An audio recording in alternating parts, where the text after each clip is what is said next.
तो आज हम मुंशी प्रेमचंद की एक कह सकते हैं अमर कृति हुँ, गबन की दुनिया में चलेंगे। हुँ। ये सिर्फ एक उपन्यास नहीं है, बल्कि मतलब इंसानी इच्छाओं, सामाजिक दबाव और जो दिखावे की दुनिया है, उसका एक बहुत गहरा विश्लेषण है। और प्रेमचंद की खासियत भी यही है ना, वो एक छोटी-सी घरेलू-सी लगने वाली बात से शुरू करते हैं बिल्कुल। और उसे समाज की बड़ी-बड़ी सच्चाइयों से जोड़ देते हैं। हमारे पास जो सामग्री है, वो भी इस कहानी के किरदारों और उनकी परिस्थितियों की एक बहुत दिलचस्प तस्वीर पेश करती है। हुँ, हमारा मकसद आज यही समझना है कि कैसे गहने की चाहत किरदारों को नैतिक और सामाजिक दुविधाओं के एक ऐसे जाल में फंसा देती है। जहाँ से निकलना लगभग नामुमकिन हो जाता है। हाँ, तो चलिए इस कहानी को परत दर परत खोलते हैं।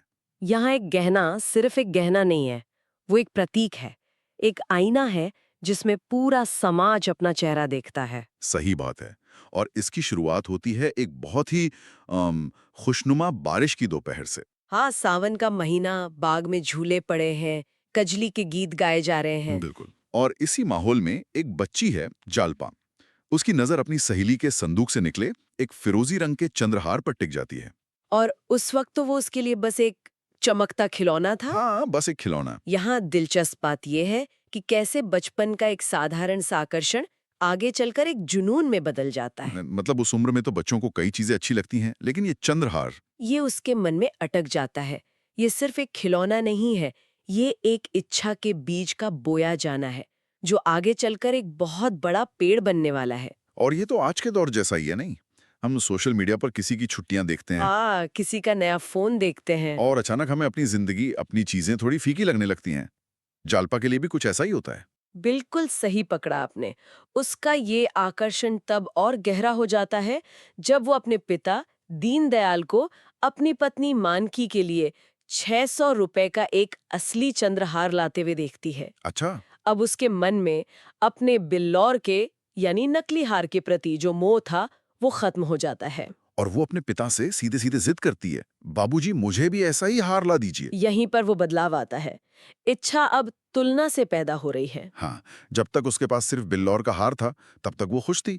लेकिन जैसे ही उसने असली चीज देखी। उसकी कीमत जानी तो उस नकली चीज की कोई वैल्यू नहीं रही। और ये इंसानी स्वभाव का एक बहुत गहरा पहलू है ना। हम अपनी खुशी अक्सर इस बात से नहीं मापते कि हमारे पास क्या है। बल्कि इस बात से कि दूसरों के पास क्या है। असली और नकली का फर्क समझ आने पर उस चीज को पाने की चाहत एक जरूरत जैसी लगने लगती है। और फिर जब जालपा अपनी माँ से हार के लिए जिद करती है, तो माँ का जवाब वो तो उसके पूरे भविष्य की पूरी दिशा ही तय कर देता है। हाँ, वो बड़ी सहजता से कहती हैं, तेरे लिए तेरी ससुराल से आएगा। एक छोटा सा वाक्य, लेकिन इसका असर कितना गहरा है। बहुत गहरा। ये सुनते ही जालपा के लिए ससुराल की पूरी परिभाषा बदल जाती है। वो कोई डरावनी जगह नहीं रहती। नहीं, बल्कि उसकी सबसे बड़ी इच्छा पूरी होने का स्थान बन जाती है। एक सपनों की दुनिया। ये सिर्फ एक माँ का अपनी बेटी को बहलाने का तरीका नहीं था, ये उस समय के सामाजिक ताने बाने को दिखाता है, सही है। जहाँ एक लड़की की इच्छाएं और उम्मीदें सब कुछ उसके विवाह और ससुराल से जोड़ दी जाती थीं। और ये वादा जालपा की मानसिकता को पूरी तरह से बदल देता है।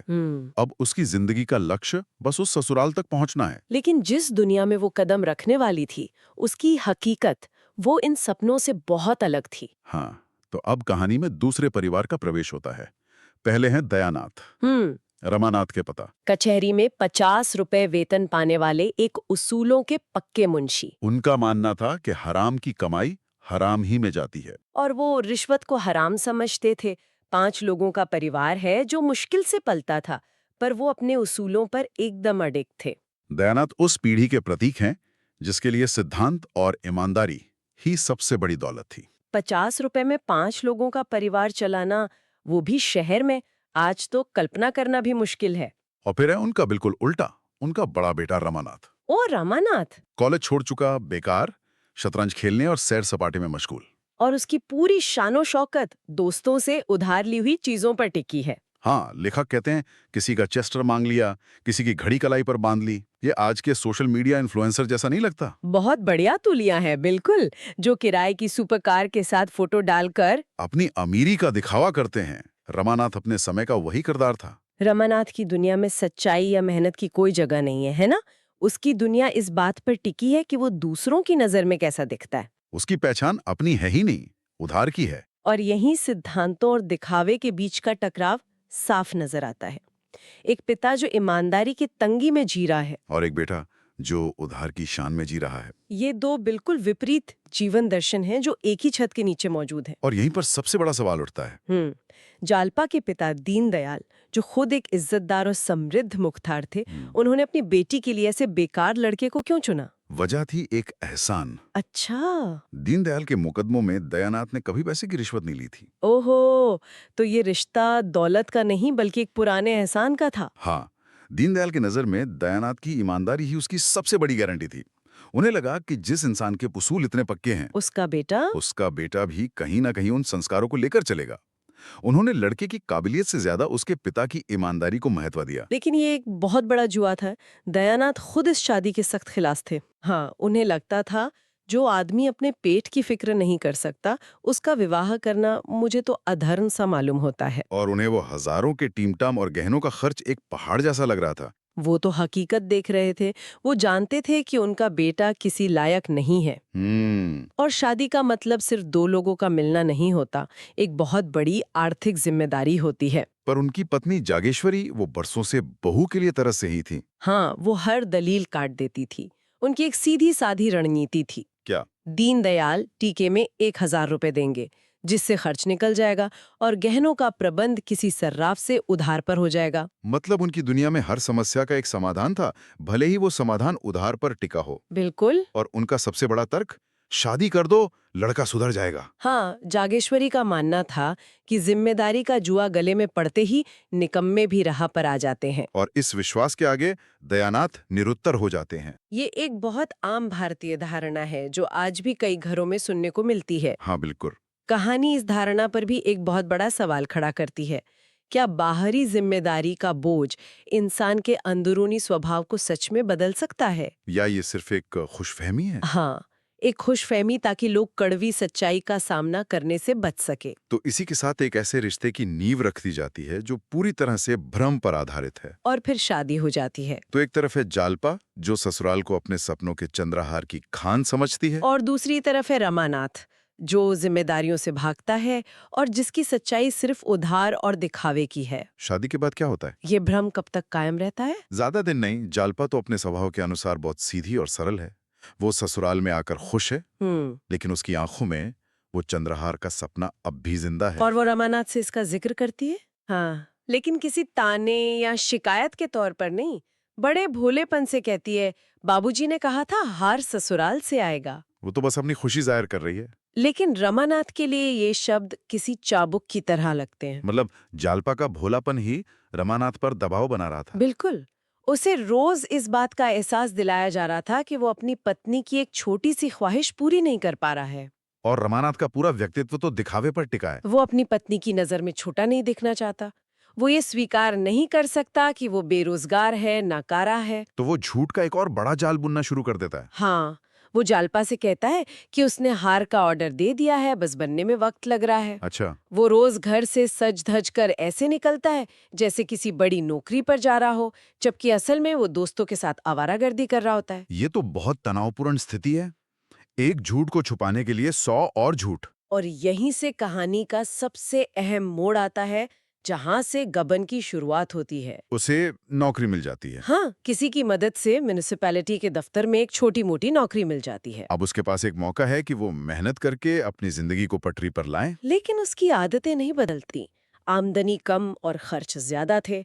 उधर जालपा का सब्र भी जवाब दे रहा था। और फिर उसे वो मौका मिलता है। हाँ, उसे दफ्तर में कुछ सरकारी पैसा जमा कराने की जिम्मेदारी मिलती है। रकम कोई बहुत बड़ी नहीं थी, करीब 800 रुपए। और उसके मन में एक द्वंद्व चलता है। बिल्कुल। एक तरफ उसके पिता के दिए संस्कार हैं, ईमानदारी की बातें हैं, और दूसरी तरफ जालपा का चेहरा, चंद्रहार का सपना और अपनी झूठी शान बनाए रखने का दबाव है। प्रेमचंद ने उस मानसिक संघर्ष को बहुत गहराई से दिखाया है। वो कोई पैदाइशी अपराधी नहीं है। नहीं, वो एक कमजोर इंसान है जो अपनी ही बनाई हुई उम्मीदों के बोझ तले दबा जा रहा है। और आखिरकार वो कमजोरी जीत जाती है।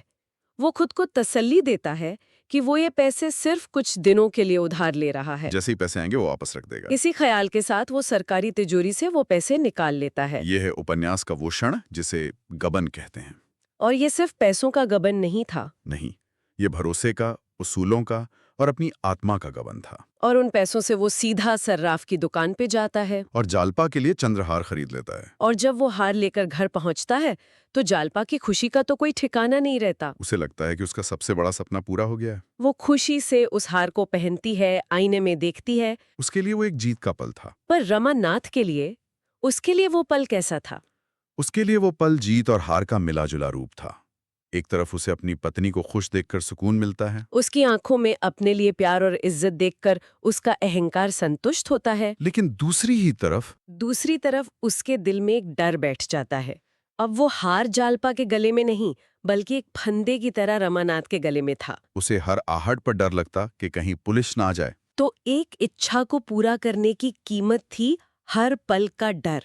दिखावे की शान ने उसे एक ऐसे कैदी में बदल दिया जो आजाद होकर भी आजाद नहीं था। और कहानी यहीं से उस रास्ते पर निकल पड़ती है जहां हर कदम पर एक नया नैतिक संकट खड़ा होगा। हाँ, वो एक झूठ को छुपाने के लिए दूसरे शहर भागता है और वहां झूठ का एक और बड़ा महल खड़ा कर लेता है। तो हमने देखा कि कैसे जालपा की एक बचपन की सीधी सादी इच्छा, रमानाथ की दिखावे की आदत और दो परिवारों की अलग-अलग मजबूरियों ने मिलकर एक ऐसी त्रासदी की बुनियाद रखी जो भ्रम पर आधारित थी। ये केवल एक गहने की कहानी नहीं है, ये उस नैतिक पतन की कहानी है जो दिखावे के लिए जीने की कोशिश से पैदा होता है। प्रेमचंद का ये उपन्यास इन्हीं सवालों की एक अविस्मरणीय पड़ताल है। वो हमें दिखाते हैं कि कैसे समाज का दबाव, झूठी शान की इच्छा और अपनी हकीकत को स्वीकार न करने की जिद एक साधारण इंसान को अपराधी बना सकती है। रमानाथ कोई बुरा इंसान नहीं था। नहीं, वो बस एक कमजोर इंसान था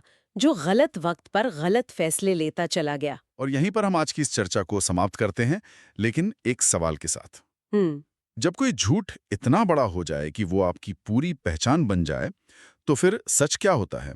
और उस झूठ को जिंदा रखने की असली कीमत कौन चुकाता है? झूठ बोलने वाला या वो जिसने उस झूठ पर भरोसा किया था?